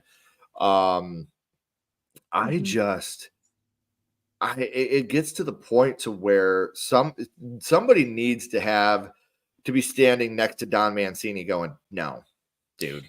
Yeah. No. Don't do that. Don't say that. That doesn't make any fucking sense in this universe. That's another thing that is such irritation to me is I say this and I'm an asshole. They did so much stupid shit in season 3 of like seeing the ghosts and all that. And people are like, oh, well, it's a show about a possessed doll. Listen, goddammit. They've never saw a ghost in any movie. They've never saw a ghost or had somebody. And then it's just something they're throwing shit at the wall and hoping it sticks. And I was really irritated in what they were doing in season 3. And what pissed me off even more is when I watched the behind the scenes of that last moment with those stupid looking CGI dolls. They were practical. They had did you see the practical cut of it? No. The kids went through laser shit on their face. They had the practical dolls and they did it. And then the studio went over it with the CGI. That whole thing was originally done practically. The dolls were made practically. They were lasered out to look exactly like the kids. The kids went through the whole process of doing all that to have their marionettes made. And then the studio went over it and CGI'd it. So I also learned that that's what they did for Alien Romulus, that they had a practical animatronic for him too. And I was like, what a crazy one-off stupid decision. Right. You mean to tell me what? In the show, I'm trying to pull it up. Yeah, I'm trying to pull it up right now. I like the original image. Yeah, the image of them as practical dolls. When I saw that, I literally was like, what the fuck? Like when we were, because we did watch-alongs on the channel every week for Child's Play. Mm-hmm. And when I saw that, I was like, you gotta be fucking I was like, Chucky, like, you gotta be fucking kidding me. It was atrocious. Oh, it was bad. But look at this. Let me see. This is what the practical dolls looked like. And I will take this 1,000 times over what they did there. It's literally what the franchise is known for. That looks great. Doesn't that look awesome? I mean, see how they were marionetting them. You can see the guy in the green screen back here. Right. That was actually doing them as marionettes and working them. And they did everything practically with the dolls. And for what? I mean, they have like on the picture, they have like the dots on their faces. So their plan the whole time was to CGI over it when the dolls look that good. Like, what do you mean? Stupid. Yeah, like, why take time? Because then we got what we just looked at. Hold on, let me do this now. You don't need, I'm speaking from experience, you don't need that level of detail if you're going to mocap it with like the CGI and stuff. Like you'll get the movements from him like puppeteering them and stuff, but like you don't need the face to be that carved out unless you're only going to be using like very minimal VFX to like enhance and maybe make the lips move or something. Because you have this and then you have this. Oh my god, it's just like shitty Photoshop. Yeah, it looks fucking terrible. So like again, like, and everybody was like, oh, I can't remember the dude's name. There was some guy on Twitter that like tried to like call me out on it. He's like, oh, you're just a fucking Chucky purist. And I was like, I'm not at all. Child's Play 3 is my favorite, man. Like, don't tell me I'm a fucking Chucky purist. What I am is I'm a person that doesn't like dumb shit. And that whole last season was a bunch of dumb shit to me. It was to me like, too. The president had a look-alike that looked exactly like him. For like that to me was just another way to get Sawa involved much longer. We can bring him back once a season, one new character a season for Sawa. We love that. We don't. Like, God, man. Twice in one season's a little too much. Yeah. And you know what, Alexander, that's my second favorite horror movie of all time. And I know that sounds really crazy, but it is. Summer of '84 is a movie that just really, the first time I saw it, I rewatched it twice that day. It blew me away. That's how much I really enjoyed it. I've heard nothing but great things. Yeah, I'm excited. Good friend of ours, Cody Leach, called me right afterwards. It was like, bro, see The Heretic opening night. Deal. I trust him.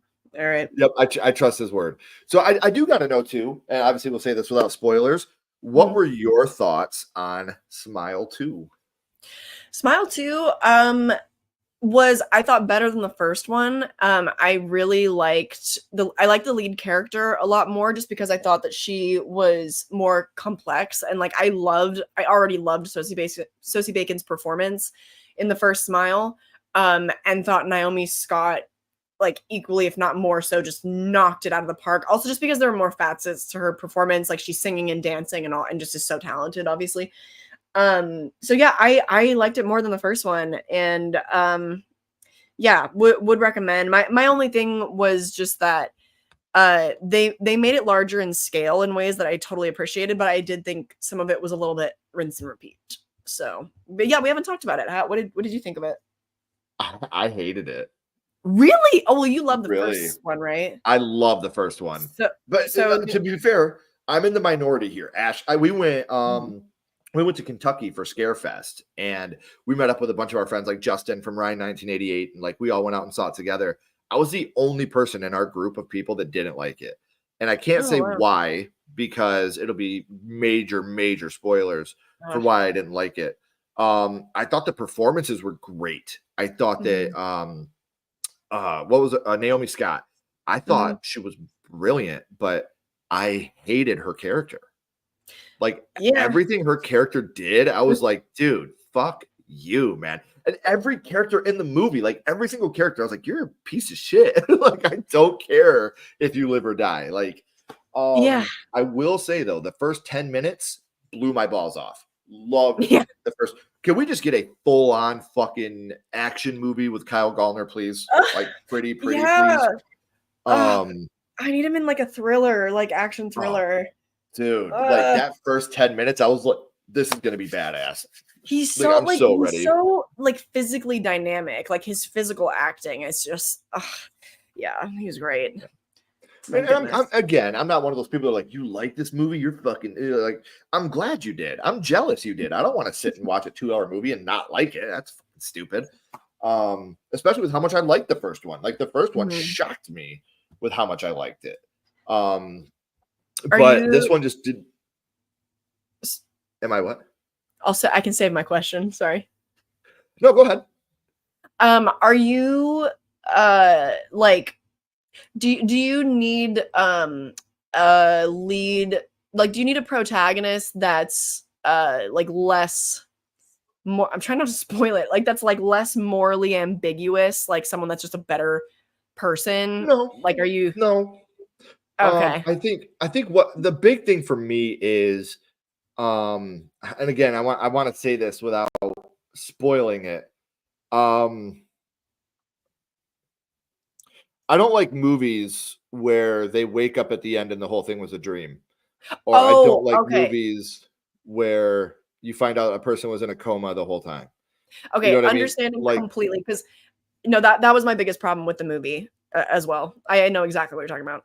Yeah. yeah, that was a big thing for me. And I don't know. I think that I don't know. Like, I feel like to me, and again, this is just my opinion. I feel like that's extremely, extremely lazy writing. Because it is. To be able, to be able to do that. And I thought the end was fantastic. I will say the first 10 minutes and last 10 minutes were fucking awesome. I thought they were both, like, the first and last 10 minutes, holy shit. Like, that was incredible. And now they could continue the story in any direction they wanted to. Because that's another big horror news thing that I was reading about. Will they or will they not franchise Smile? You're getting another movie. Will. you're getting. Let me shake my 8 ball. Yeah. Yeah, you're getting another movie. The amount of money this made, you're going to get another film, and it can go in any. What they did very well was they opened this movie up to where they did not write themselves into a corner like they did with Smile. You had to continue at a certain point. You don't have to do that with Smile 2. This could go in literally any direction. And how about the fact that we got 2 movies this year that were horror movies involving a huge scale concert? I love that, because I'm honestly not a pop music kind of girl, and I loved the music in both movies. Like, I thought that it was great. So, well, also, I'm in the minority that really, really loved Trap. I really like Trap. Yeah. Up until like 2 weeks ago, that was my favorite movie of the year. Oh, wow. Well, I gotta know real quick before I say mine. What's your favorite movie this year so far? Horror, easily The Substance. Although I did also rate Alien Romulus and Your Monster 5 stars. So I've had multiple perfect movies this year. And then, oh my God, ranking all the releases of this year, the amount of 4-star films I have is unreal. But yeah, The Substance blew me away, I think, the most out of all. And I'm still so ashamed because I haven't seen it yet. It was not playing anywhere near us. And I mean, like, even Celise, like, she did her Substance Halloween thing and she looked amazing. So amazing. But I haven't seen it yet. I can't wait to. Like I said, up until about 2-3 weeks ago, my favorite was Trap. But now my favorite movie of the year. I haven't seen this one. Oh, dude. Mr. Crockett, for those of you that haven't seen it, it is on Hulu, and it is what you would get if you mixed Pennywise with Mr. Rogers. Love that.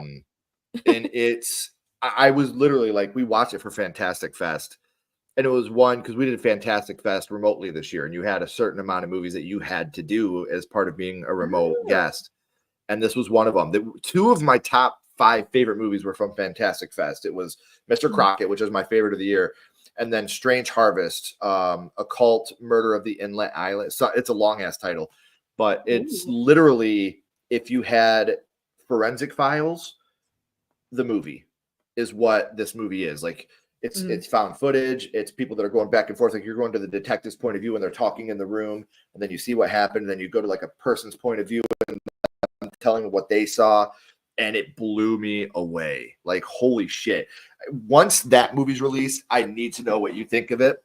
Because do you like Forensic Files and stuff like that? Actually, I haven't seen it, but if it's anything like, I have always been obsessed with Bones, which is all centered on like, forensic anthropology and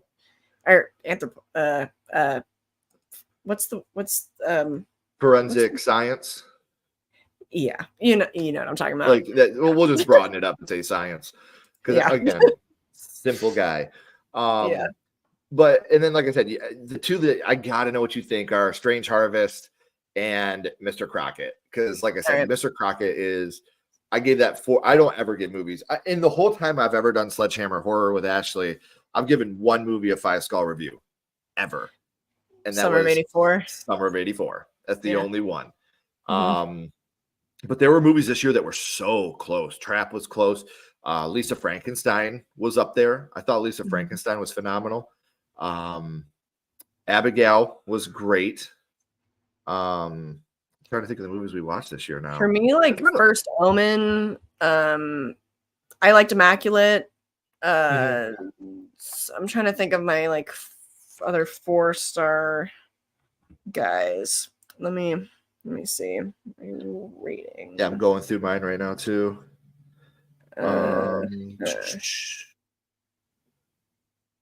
Moor, which is a foreign film, was really, really good. Sting, I like Sting a lot. Okay, yeah. Milk and Cereal was really interesting. That one was released to YouTube. A really yeah. That one was. Oh, I love Strange Darling. Oddity, I loved Oddity. That one's on Shudder now. I mean, Longlegs. I'm so torn on Longlegs because I love Micah Monroe, but I wanted more Longlegs, I guess. Yeah. That's fair. Have you seen I Saw the TV Glow yet? I have. Yeah. The only thing about I Saw the TV Glow that I really, really loved was this. Happy birthday, dear Charlie. Happy birthday.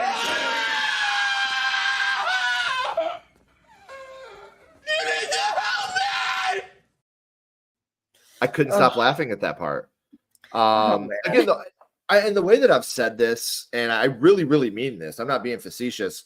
I Saw the TV Glow is the best movie ever made that I didn't like.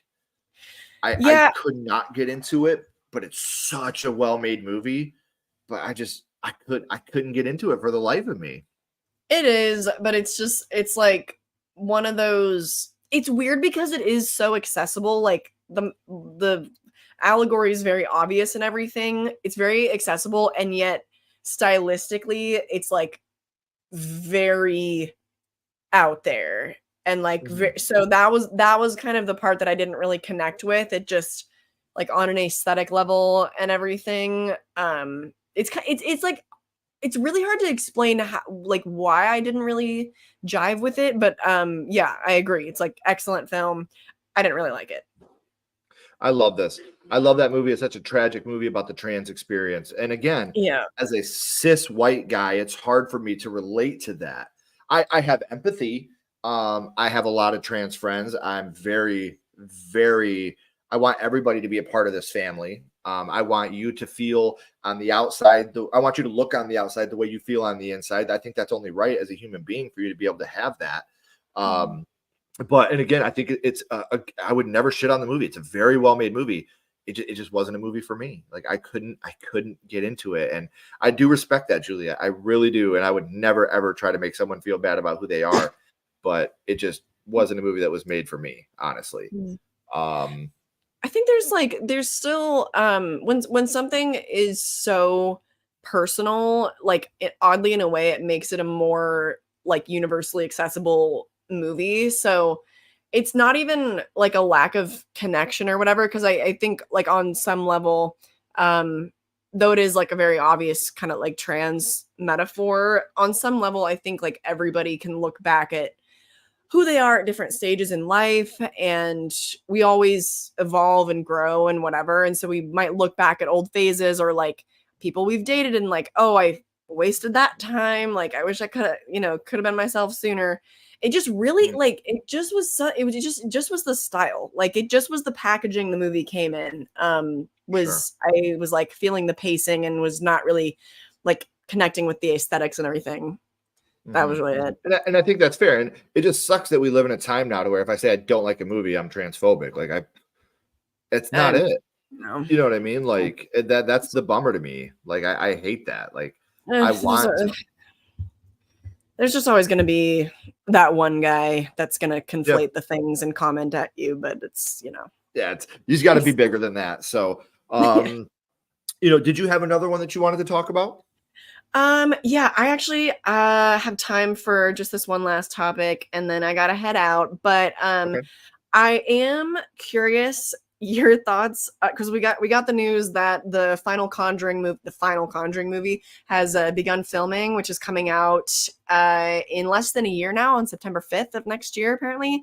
And I just don't think it's a franchise we've spoken very much about. So I'm curious your thoughts on it, where it's going, what you want. Where are you at? It's hard for me because I love the Conjuring films. I like a couple of the Annabelle films. Hated the Nun movies. Really hated The Curse of La Llorona. And then the more we learn, obviously, about who Ed and Lorraine Warren really were, it's hard to really, get into them. Those clowns. Oh my God. Yeah. But I would like to see our Ed and Lorraine be successful and have a good ending, I know a lot of people didn't like The Conjuring 3, The Devil Made Me Do It. I'm a sucker for a love story, man. Like, I'm such a softie when it comes to love. I love love so much. I mean, I've been with my wife for 20 years, man. Like, I'm obsessed with her. And so when I see things like fictional Ed and Lorraine, and one of the scenes that hit me so hard in that movie is when she's running in the woods and Ed's trying so hard to catch her, and she's right on the edge of that mountain. And he gives out that Lorraine, like that to me, like hurt my chest because I would chase Ashley off a cliff if I had to, like that's the best part of my day besides my children. And when I have a really good love story that I can really feel the genuine love between our protagonist, even our antagonist at times, I'm probably sold.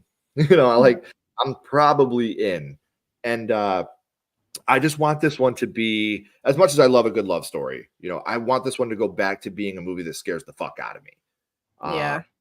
The first two Conjurings, I feel like, were so good at being scary. And they do it in little ways. In the first Conjuring has one of my top 3 jump scares of all time with the "look what she made me do," like that. Like, whoa, fuck. The Conjuring 2 had that perfect mix of soft love with terror. Like, there was a lot of, I love the scene on the train when they're doing the "he won't let me go." Like, I love that scene. That scared me. Like, in the theater, I was like, damn, creepy. So I would love to see more in this new Conjuring film. Bring the love back a little bit, which is weird for me. I know, because I'm all about it. But bring the fear forward again. Because you did have that in the Conjuring too. When you think that he's going to fall out the window and Lorraine's right there to save him, and then Valak comes in, and when Valak goes behind the painting and you see those fingers come out, and then like that was fucking terrifying. Why can't we write a good movie around that fucking character? Like, Valak is such a great character, and that moment was so scary. Just give me that fear again. That's what I want. I want to be so scared watching this movie. Yeah, hell yeah. No, I totally agree. I think you're kind of making it click for me that the first 2 Conjuring movies really have like the family drama element that really like engages you and you really feel for them. And the third movie, it's more following like that younger couple, right? So we kind of don't, and it's weird because I like, that's the feeling that I want back, because I think that helps my investment and makes me feel more scared. But at the same time, I don't think I want like a rinse and repeat, like another family, because then that'd be the third, like family drama style movie we would get. So, I'm not so invested in this franchise anymore. Because I don't know, it's so weird because it's not necessarily like the real life element of it, and it's like, oh well, I know that Ed and Lorraine Warren like didn't die during any of their cases. So whatever. I didn't really feel the danger of Ed and Lorraine. I thought it was kind of unwise to have her have a near-death moment because something wasn't selling it for me. But then you just brought up the scene in The Conjuring 2 where he almost falls out the window. And I'm totally there for that. Like, I'm totally invested in, like, that's a freaky ass moment. So it must be some other reason why I had a disconnect with Conjuring 3, why the stakes just weren't really there. So, I'm not going to hold out super high hopes, honestly, for Conjuring 4. I think it's just we had the lightning in a bottle somehow twice because I actually like the second movie more than the first one, and maybe the secret sauce is just James Wan. Like, I don't know, but James Wan is coming back to produce this one, so he will have a hand in it. But the problem is, I believe Michael Chavez is directing this one. I'm trying to look it up. No, I know, and that's what I don't want. Why? Directed by Michael Chavez. Why does he have the keys to the kingdom? I guess I just don't understand. Like, don't you want new voices to represent a franchise? I don't get it. He's just delivered safe box office hits. Is that really the only reason? Really, guys? Well, and not just that, but he did the last two. What was the ones that he did The Curse of La Llorona, The Devil Made Me Do It, The Nun 2. Three of my, like The Nun 2 and The Curse of La Llorona are terrible to me. Awful. They're just sauceless. They're just like dull. That's my main problem because they're beautiful. Like The Nun 2 is a beautiful looking movie, but there's just no sauce. Right. There's nothing about that. And like I said, that's a character that should write itself. You know what I mean? Like, that's a character that should be, and again, even the first Nun movie, I thought that gothic aesthetic, like that almost Hammer horror feeling, I loved that. But the movie was just, how do we get from jump scare to jump scare to jump scare without any real, like, especially in a movie like this, like we were talking about the first two Conjuring movies, I give a shit who lives and dies in those movies. Yeah. I feel for those people. I want them to survive. The later ones, I'm like, La Llorona, I'm like, Velma, take her. I know, right? It's weird to say. Yeah, I know. But I just, you can lead Amanda water, but you can't teach him to fish. I don't know, something like that. Like that. Somebody just buy him a fish. I don't know. Hold on. The Strangers, Insidious, Paranormal Activity, A Quiet Place just seems to be things I would never go back to if they fell off. I mean, I don't know. The Nun. I like that. But I do real quick before we go, I do want to say I may be in the minority. I do have some faith in The Strangers Chapter 2. I talked to you about this when The Strangers Chapter 1 came out. None of us were fans of it, but we knew that the directors, the writers were kind of handcuffed to what they had to do being a remake of The Strangers. Now the ball's in their court. They can do whatever the fuck they want with this continuation. So now is the time where you need to impress us. So real quick before we go, what are your expectations of The Strangers Chapter 2? Oh, it almost feels like Ready or Not 2, where it's like because the most obvious sequel direction doesn't seem like a good idea, they can almost go anywhere with it.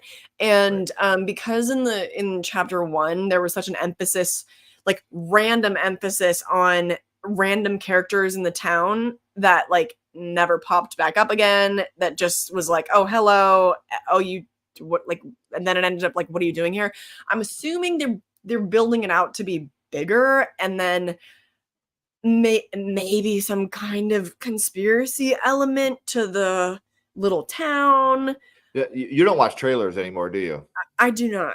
Okay. Well, I can tell you're onto something there, because in this, okay, I don't think this will spoil anything for you, but you see the people in the diner again in the trailer for The Strangers Chapter 2, and it's still like Alexandra Daddario. It's still the same people. So I think that what it is at first they tried to use them as red herrings, and a big thing about this next movie is we're going to find out more of the backstory of Tamara.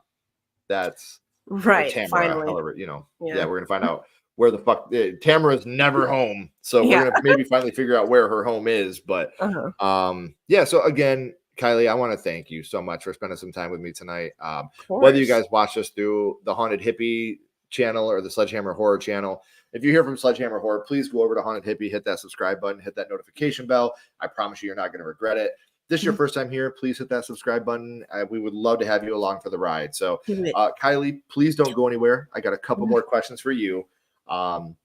Everyone else, as always, keep talking horror, stay what you are, and we'll see you guys soon.